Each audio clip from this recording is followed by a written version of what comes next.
I've learned a lot when it comes to money. 2008 was the lowest point financially for me, I think probably my entire life.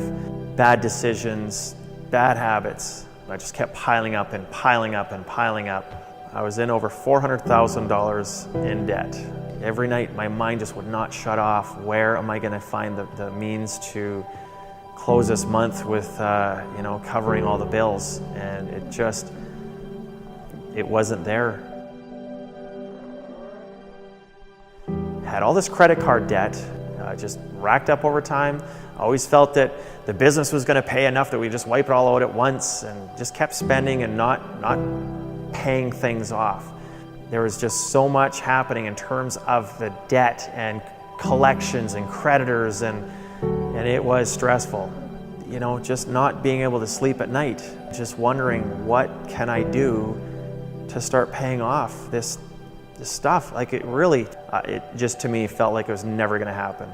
And that was the problem as well, is because all the habits that I had that led up to that moment kept me in a very negative place. And I just felt like I had the entire weight of the world on my shoulders, and I just broke. I couldn't handle it. And it ultimately ended my marriage at that point. One of the biggest reasons why divorce happens is because of money. And we were certainly a part of those statistics. But as far as that relationship with my daughter, that remained intact, and I am so grateful. She is probably the one thing that kept me grounded, kept me alive and in this world and still wanting to fight. Didn't matter how dark things were, she was the light of my world at that time. I've had amazing mentors, but the greatest lessons in my life have come from, at that time, a 4-year-old. Kids don't care about stuff, and that's what it was all about for me. It was a pride thing.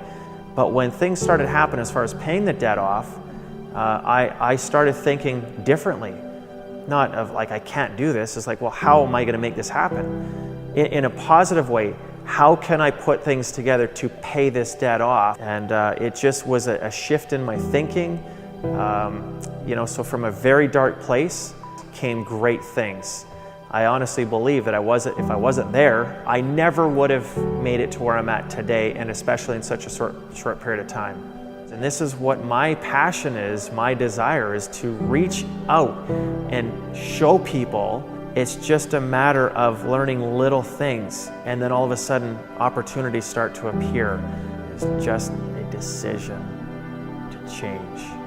I don't mean change your whole life. I just mean change perhaps a couple of habits. There's no age category really to make that decision. Money is not prejudice. It doesn't care what you look like, doesn't matter what your nationality is, does not matter your gender, does not matter at all, but it takes steps. And when I first started learning, I had no idea. I really had no idea. I never would have imagined living in a house like this, having the ability to write a check for a house that's valued at $2 or $3 million, making investments that are, that they individually do, in the millions of dollars. Anybody can do it. It just takes that decision to say, yeah, you know what? I'll take those little steps and I'll start going forward.